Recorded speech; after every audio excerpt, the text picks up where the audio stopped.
আসসালামু আলাইকুম। Banking solution video থেকে কামরুল ইসলাম আপনাদের স্বাগত জানাচ্ছি। ব্যাংকিং যত ইনফরমেশন আছে আপডেট পাওয়ার জন্য আপনি আমার চ্যানেলে সাবস্ক্রাইব করবেন। রেগুলারলি ব্যাংকিং ইনফরমেশন আপডেট পেয়ে যাবেন। আজকে 11/8/2024 সালের আজকে আমাদের ইন্টারনাল সিচুয়েশনের জন্য ব্যাংকে সর্বোচ্চ 2 লাখ টাকার উপরে তুলতে পারবেন না। সর্বোচ্চ 2 লাখ টাকা তুলতে পারবেন একটা অ্যাকাউন্ট থেকে, যে কোনো ব্রাঞ্চ থেকে। এটা হলো বাংলাদেশ ব্যাংকের সার্কুলার দিয়েছে গতকালকে 10 তারিখ সার্কুলার দিয়েছে গতকালকে। সর্বোচ্চ 2 লাখ টাকা অ্যাকাউন্ট থেকে তুলতে পারবেন। তো সেক্ষেত্রে আমরা এখন কি করতে পারি? যেহেতু 2 লাখ টাকা একটা অ্যাকাউন্ট থেকে আমরা ট্রান্সফার যদি আমরা ক্যাশ তুলতে পারি, তাহলে যেহেতু আমাদের ব্যাংকিং যত পেমেন্টগুলো সেগুলো মানে প্রয়োজন মেটাতে হবে।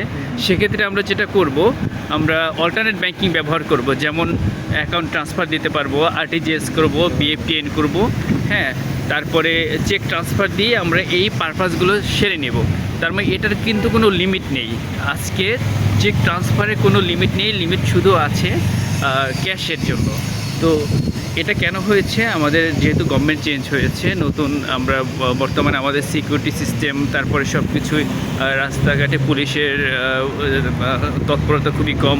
সেহেতু আমরা যদি এই ক্যাশ টাকায় গতকাল ছিল 1 লাখ টাকা, আজকে হলো 2 লাখ, যদি বেশি তুলতে হয় তাহলে দেখা যাচ্ছে এই টাকা নিয়ে অত্যধিক পরিমাণ টাকা ক্যাশ টাকা তুলে নিয়ে দেশে একটা সংকট সৃষ্টি করবে এবং দেশের বাইরে এই টাকাটা পাচার করে দিবে। হ্যাঁ, ক্যাশ টাকা পাচার করে দিবে বিভিন্ন হুন্ডির মাধ্যমে এবং অন্যান্য ওয়েতে, এবং অবৈধভাবে লেনদেন শুরু করবে। হ্যাঁ, আর যেহেতু গভর্নমেন্ট চেঞ্জ হচ্ছে, এই সময় সবাই দেশের বাইরে থেকে পালানোর চেষ্টা করবে যে কোনো উপায়ে, বৈধ উপায়ে অবৈধ উপায়ে এই টাকাটা তুলে নিয়ে তারপরে তারা একটা অরাজকতা সৃষ্টি করে দিবে। হ্যাঁ, আর ব্যাংকিং চ্যানেলের মাধ্যমে সব বের হয়ে যায়। তো আর আমাদের এখন বর্তমানের অবস্থা, সিচুয়েশন খুবই খারাপ।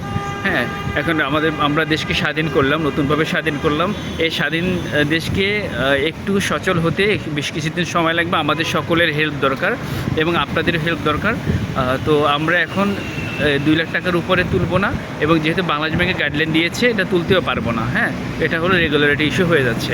তো ধন্যবাদ সকলকে আজকের আমার এই আপডেট দেওয়ার জন্য। আর আপনারা এটা শুনবেন রেগুলারলি, আমার চ্যানেলটা সাবস্ক্রাইব করে রেগুলারলি আপডেটের সাথে থাকবেন।